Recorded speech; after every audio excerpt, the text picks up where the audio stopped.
안녕하세요, 육수닭입니다. 저는 육수를 하고 25살에 대학에 들어왔지만 다른 사람 눈치를 최대한 보지 않고 학교 생활을 열심히 한 결과 자율전공 학부와 경제학과 활동뿐만 아니라 다양한 학교 중앙동아리와 연합동아리, 마술공연, 발표동아리, 홍보대사, 해외봉사, 교생실습, 근로장학생, 학부연구생, 대학생 인턴, 취업성공 패키지, 교육부, 과학부, 환경부, 정책연구원 등등 대학생이 할 수 있는 거의 모든 활동을 다 해봤고 더 이상 대학생활에 미련이 남지 않는 후회 없는 대학생활을 했다고 자신있게 말할 수 있게 되었습니다. 25살 반오십이라는 나이에 대학을 온 하석이 이렇게 많은 활동을 할 수 있었던 이유가 궁금하시다면, 그리고 여러분들도 후회 없는 대학생활을 하고 싶으시다면 끝까지 봐주세요.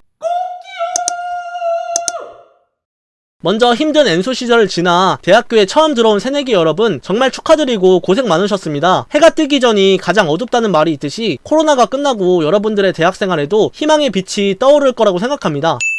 먼저 1학년 1학기 기간은 학과 사람들과 친해지고 적응하는 시간입니다. 무조건 노시면 됩니다. 토익 공부, 자격증 이런 거 제발 좀 하지 마세요. 물론 저처럼 카투사를 지원해보고 싶은 쌈자들이라면 공부를 하셔도 되긴 합니다. 저는 카투사 떨어지고 의경을 갔지만 1학년 1학기에 공부는 무조건 비추입니다. 그리고 학점 잘 받고 싶으면 1주에서 3주 정도만 공부하시면 됩니다. 나머지는 진짜 미친듯이 노세요. 저는 육수하고 대학 오니까 더 이상 공부가 지긋지긋해서 지금까지도 전공이든 교양이든 하루 전날 만 밤새서 공부하는데 그래도 4점대 나오고 장학금 받았습니다. 공부한다고 책 펴놓고 딴짓하지 마시고 깨어있는 시간에만 열심히 하시면 됩니다. 그리고 대학교에 가면 예비대학, OT, MT, 신입생 환영회, 체육대회, 동아리 행사, 미팅, 소개팅, 학교축제, 학술제 등등 학교 행사가 엄청 많을 거예요. 대면이든 비대면이든 내가 하고 싶다는 생각이 들면 그냥 무조건 하는 겁니다. 거기서 친구 못 사귀면 어떡하나, 내가 나이가 많아서 사람들이 불편해하진 않을까 이런 걱정을 많이 하는데 가보기도 전에 이런 걸 걱정하고 포기한다면 나중에 정말 후회합니다. 물론 사람들이 나를 좋아할 수도 있고 싫어할 수도 있겠죠. 근데 일단 가보고 생각하는 거예요. 첫 단추가 제일 중요해요. 처음에 어떤 자리를 앉고 어떤 사람과 친해지느냐에 따라 앞으로의 대학생활이 결정될지도 몰라요. 친해지고 싶은 동기나 선후배들과 먼저 인사하고 선을 넘지 않는 정도에서 적극적으로 노력하는 모습을 보여주면 그 사람들도 그 마음을 알고 문을 열어줄 겁니다. 그리고 중앙동아리는 무조건 들어가야 합니다. 중앙동아리에 무조건 들어가야 하는 이유는 학교에 아는 사람이 많아야 학교의 고급 정보들도 얻을 수 있고 필요한 것이 있을 때 도움을 받을 수 있습니다. 방송부, 댄스, 밴드, 마술, 여행, 파티, 운동 등등 무엇이든지 좋습니다. 자기가 좋아하고 잘하는 분야의 동아리를 들어간다거나 아니면 자기가 해보고 싶었지만 그동안 못했던 것들 여러 개를 가입하는 게 좋아요. 중앙 동아리를 여러 개 가입하라고 한 이유는 선택권을 나에게 부여하기 위함이에요. 멀리서 보면 희극, 가까이서 보면 비극이라는 말도 있듯이 모든 동아리가 목적에 맞는 활동을 하는 건 아니에요. 그렇기 때문에 취지에 어긋난 동아리는 악습이나 이상한 문화를 갖고 있을지도 몰라요. 그렇기 때문에 내가 여러가지 동아리를 가입한다면 활동해보고 내가 마음에 드는 동아리를 선택하면 되는데 내가 한 우물만 파면 그 동아리 외에는 선택할 게 없거든요. 그렇기 때문에 여러가지 동아리를 해보고 괜찮다고 생각하는 동아리 1개에서 3개 정도를 졸업할 때까지 유지하시면 좋습니다. 개인적으로 자기가 지금까지 해왔던 것들 말고 안 해본 것들 위주로 하는 것을 추천드립니다. 예를 들어 저는 1학년 때 마술 중앙동아리에 들어가서 좋은 사람들도 많이 만나 좋은 정보들을 공유하고 있고 몇백 명 앞에서 마술 공연도 해보는 소중한 경험도 했습니다. 마지막으로 학생회입니다. 저는 신입생 때 학생회는 하고 싶었지만 학생회장보다 나이가 많아서 포기했는데요. 한 번쯤은 해보는 것을 저는 추천드립니다. 학생회도 중앙동아리와 마찬가지로 학교 인맥을 넓힐 수 있고 학교에 대한 고급 정보들을 얻을 수 있어요. 하지만 학생회는 각 부서마다 맡은 일이 있기 때문에 책임감이 엄청 중요해요. 학생회를 하다 보면 하는 일도 많고 사람과의 관계 때문에 이탈하는 사람도 많다고 하더라고요. 하지만 학생회에서 선후배들을 만나고 맡은 일을 열심히 하다 보면 학교에 대해 조금 더 소속감을 가지고 다닐 수 있고 임기가 끝났을 때에는 한층 더 성장한 자신을 만날 수 있을 거라고 생각합니다. 만약 학생회를 못하게 된다면 학생회 친구나 선후배들이라도 사귀어 놓고 친하게 지내다 보면 언젠가 도움을 받을 수 있는 날이 올 거예요.